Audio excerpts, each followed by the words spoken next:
pensiones es un vehículo pensado para ahorrar para la jubilación. Las aportaciones que hagamos las vamos a recuperar en principio el día que nos jubilemos.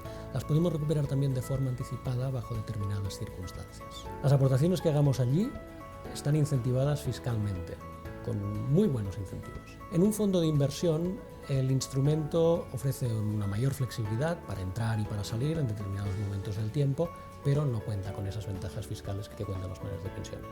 Tanto en el caso de los planes de pensiones como de los fondos de inversión, tenemos un amplio abanico de diferentes productos que se adaptan a nuestro nivel de tolerancia al riesgo.